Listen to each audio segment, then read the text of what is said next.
Amém, pessoal? Vamos fazer uma breve oração, colocando nossos corações diante da presença de Deus, pedindo para que essa noite seja mais uma noite especial, onde nós possamos sentir a graça de Deus, onde nós possamos ser renovados através das canções, através das nossas amizades, através da mensagem do discipulado, da mensagem nessa noite. Amém? Curva a sua cabeça, faça uma oração pedindo para que Deus possa se revelar a você nessa noite, das diversas formas às quais Ele se manifesta, que a multiforme graça dEle possa se manifestar sobre a sua vida, que de formas diferentes Ele possa falar conosco, possa encher os nossos corações.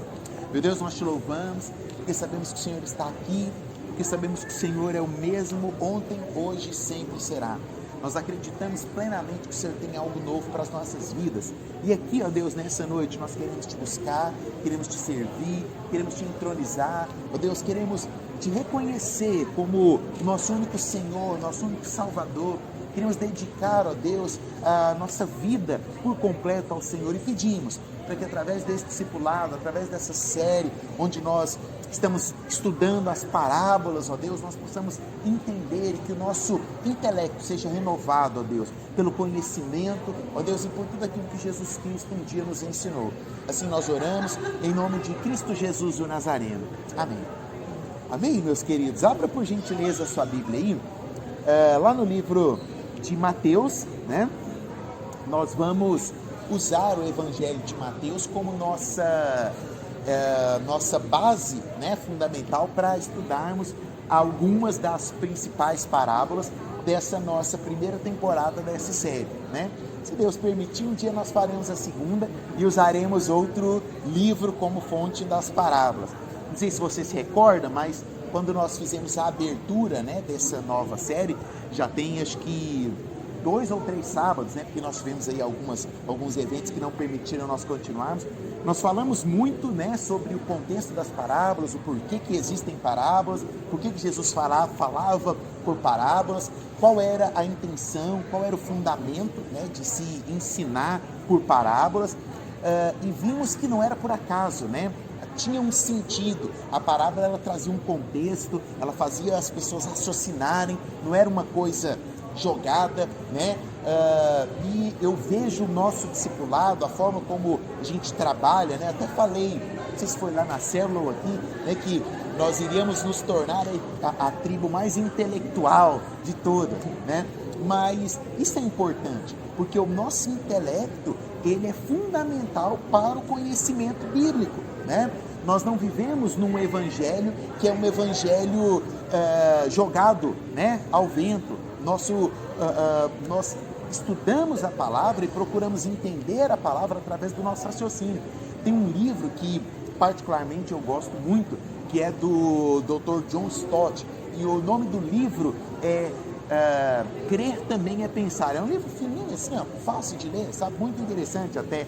E nós cremos na Bíblia porque a Bíblia nos leva a refletir, a pensar, a estudar, a perguntar, os porquês, por que isso, por que aquilo, Então nós estamos estudando as parábolas nesse sentido. Baseado nisso, que foi a nossa abertura lá do primeiro capítulo da série, eu quero continuar no capítulo de número 13 de Mateus, porque nós usamos alguns versículos lá para o primeiro episódio. E a nossa, em teoria, a primeira parábola que nós vamos estudar é a parábola do semeador. Quem já ouviu essa parábola aqui? Parábola do semeador. Quando meus pais vieram para a igreja Fonte da Vida, eu devia ter uns 12 anos, mais ou menos.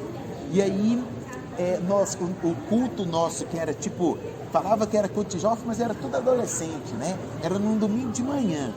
E aí eu lembro que me convidaram para pregar no domingo de manhã. E assim, foi a minha primeira pregação na igreja Fonte da Vida. Eu já tinha pregado lá na outra igreja. Eu lembro até do primeiro dia que eu preguei na minha vida. Eu lembro disso.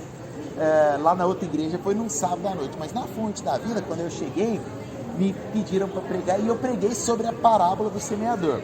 E tem algo muito legal nessa parábola, muito especial até, que eu deixei para o finalzinho, que é talvez a maior de todas as revelações que eu tive. Não tive quando eu preguei, tive depois quando eu preguei um tempo depois. Mas vamos lá, eu quero ler com vocês a partir do verso de número 16. Então, Mateus, capítulo de número 13, verso 16 em diante, tá bom? Jesus, ele coloca aqui quase que uma nova bem-aventurança. Olha o que diz. Mas felizes são os olhos de vocês, porque veem, e os ouvidos de vocês, porque ouvem. Pois eu lhes digo a verdade, muitos profetas e justos desejaram ver o que vocês estão vendo, mas não viram, e ouvir o que vocês estão ouvindo, mas não ouviram. Portanto, ouça o que significa a parábola do semeador. Jesus, lá no início do capítulo 13, já tinha contado a parábola, certo? E aí, os discípulos estão ali, tinha muitas outras pessoas ali no meio e tudo mais, e os discípulos, sem entender o significado da parábola, chegam em Jesus e perguntam, né, para Jesus qual era o significado da parábola. Muito provavelmente aqui é uma das únicas vezes que nós vamos ver Jesus explicando a parábola. Por quê? Jesus contava a parábola, mas partia daquele princípio. Qual é o princípio? De que o nosso cristianismo é um cristianismo inteligente, né? Eu sempre digo para vocês, o dia em que o seu pastor aqui pregar alguma coisa, que você olhar na Bíblia e falar assim, se não está na Bíblia, fuja para onde? Para os montes, né? Seu pastor está fazendo algo muito errado. Agora, se o seu pastor prega aquilo que está dentro da Bíblia, é necessário que você obedeça, é necessário que você compreenda aquilo. E a Bíblia, ela nos chama para isso, né? A Bíblia, ela se auto-explica. Então, quanto mais, por isso que é muito importante você ler a Bíblia, né? Eu recomendo, leia a Bíblia todos os dias, né? A Bíblia, ela vai te... olha, tem tantos exemplos legais. Tem o exemplo da minha avó. A minha avó aprendeu a ler depois, né? Ela não teve estudo na infância dela, tal. Ela aprendeu a ler assim, depois de adulta, depois que minha mãe já tinha nascido e tudo mais. E sabe como que minha avó aprendeu a ler? Ela aprendeu a ler sozinha, ela não foi alfabetizada. Sabe com o quê? Com a Bíblia. Olha que coisa impressionante. Não sei se você sabe, mas a China, ela tem um dos maiores índices de analfabetismo do mundo. E você sabe o que acontece lá na China? A Bíblia é proibida. Olha que coisa relevante. A Bíblia, ela é fundamental no aspecto da educação. Mas enfim, não é isso que eu quero falar não, né? Eu quero entrar aqui no que Jesus está explicando. Jesus, ele dá um contexto para os discípulos, que era um contexto muito clássico lá da época da Palestina. Jesus fala, olha, o semeador saiu a semear. Quando ele estava semeando, parte caiu no caminho, outra parte caiu sobre as pedras, as rochas, outra parte caiu junto com os espinhos e uma caiu na terra boa. E aí os discípulos chegam para Jesus, né? Jesus nos explica. Jesus estava instigando, né, que eles se pensassem, né? Nossa, o que será que Jesus...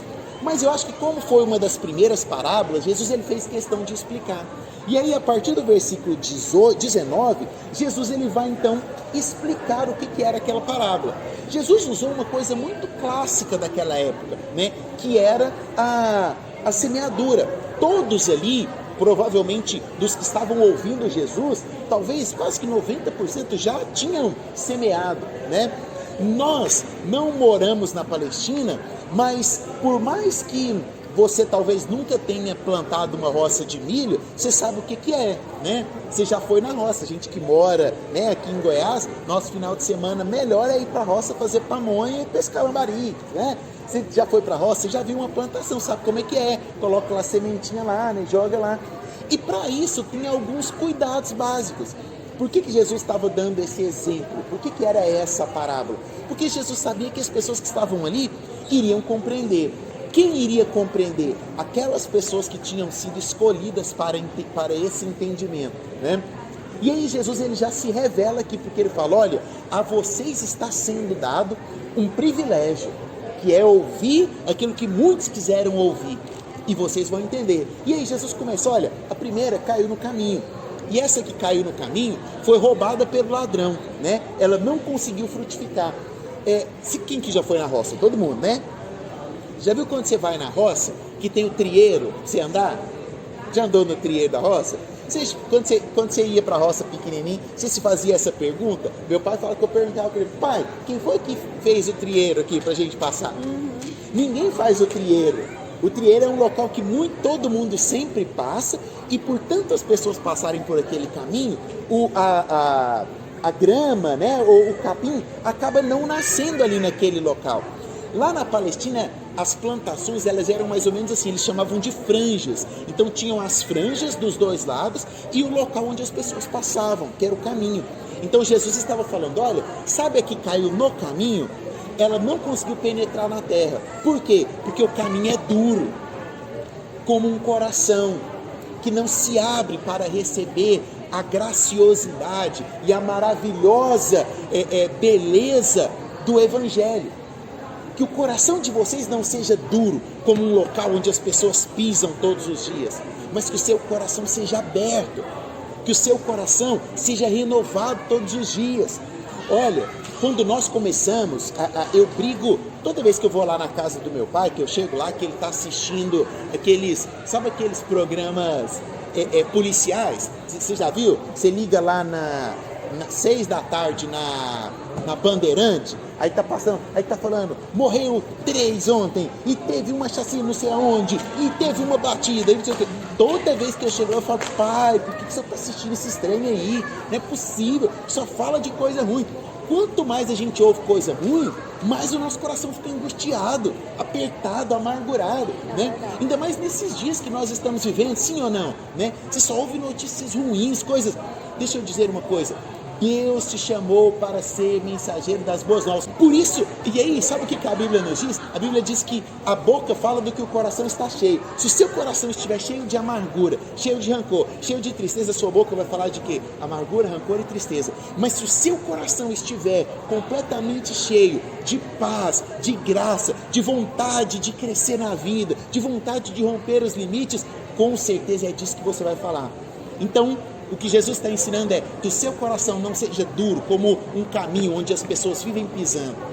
A segunda semente que Jesus fala é a semente que foi lançada num terreno rochoso. Eu vou te explicar mais ou menos como que era o terreno lá da época da Palestina.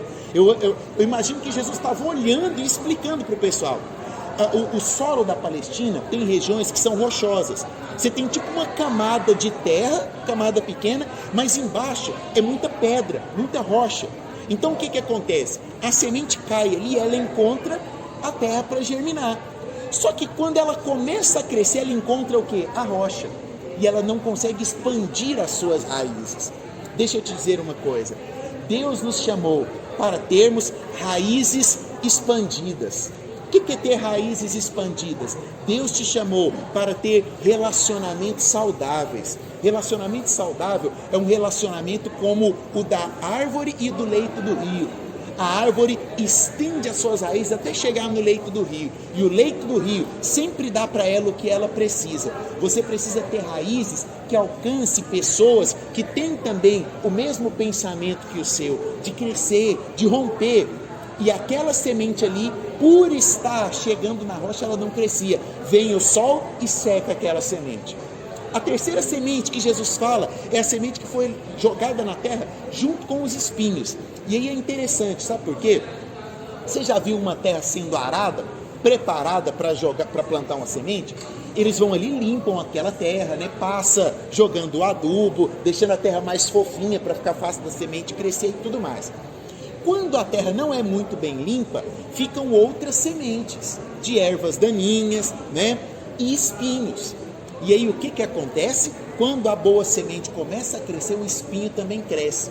E espinho cresce muito rápido, muito mais rápido que a boa semente. Sabe o que Jesus estava querendo dizer com isso? Olha que coisa legal. Não deixe o seu coração sujo. Limpe sempre o seu coração. E tome cuidado ao limpar seu coração. Sabe por quê? Porque você não pode contar as coisas do seu coração para qualquer pessoa, não. Existem pessoas que estão olhando ali para o seu coração, mas estão, na verdade, jogando uma sementinha do mal ali dentro. Seu coração tem que ser limpo na presença de Deus em primeiro lugar. E segundo, com pessoas em que você possa de fato confiar. Não abra seu coração com qualquer pessoa.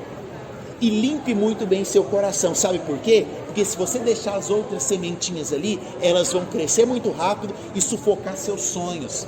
Sabe aquele sonho que você tem? Nossa, né, eu quero passar naquele concurso, eu quero passar naquele vestibular, eu quero terminar minha faculdade, defender meu TCC e tal. Você está contando para alguém que às vezes está jogando a sementinha ali, ó. E aí de vez em quando as pessoas vão chegar e falar, não, esse concurso é muito difícil. Prova é difícil demais. Não, ó, desiste de defender o TCC, tranca, né? Não conte seus sonhos para qualquer pessoa.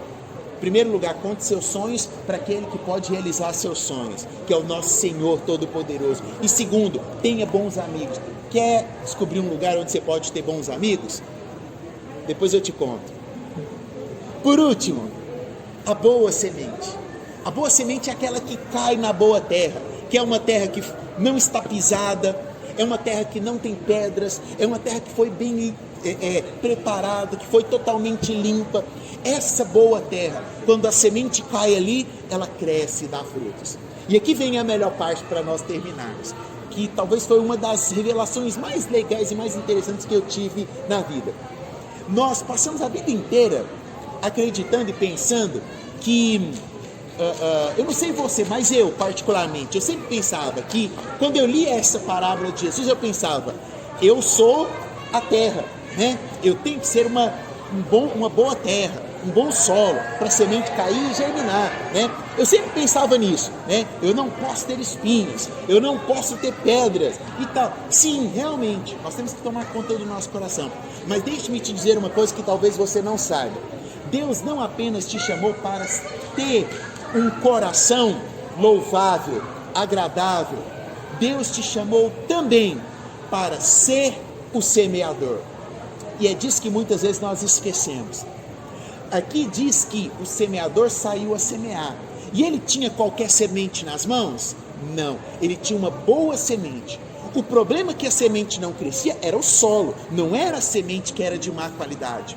Deixe-me te dizer uma coisa, Deus chamou você para ser um semeador. Deus te chamou para semear alegria no coração das pessoas. Deus te chamou para semear esperança no coração das pessoas. Deus te chamou para semear a paz em tempos de tristeza, em tempos de preocupação com o coronavírus, em tempos de problemas sociais, em tempos de problemas políticos. Deus te chamou para semear a paz. Deus te deu boa semente em suas mãos e você não pode viver a vida inteira sem usar isso. Use as sementes que Deus te deu. Aonde? Lá na sua casa, nos seus parentes, com seus pais, com seus irmãos, com seus amigos da escola, da faculdade. Deus te deu boas sementes. Deus te deu. Você fala assim, mas eu não tenho muito conhecimento, eu não sei muito a Bíblia. Olha, Deus colocou no seu coração coisas que só Ele sabe que você é capaz de fazer. E eu tenho certeza que uma delas é levar uma mensagem de esperança, de paz, de graça, de bondade, todos os dias. Que essa parábola possa também guiar as nossas atitudes e a nossa vida como um todo. E que nós possamos não apenas ser um bom terreno, uma boa terra, mas que nós possamos todos os dias levar uma boa semente ao coração daqueles que precisam. Amém? Nosso segundo episódio, parábola do bom semeador. Semana que vem nós continuamos a nossa série com mais uma parábola inédita. Vamos ficar de pé para nós orarmos?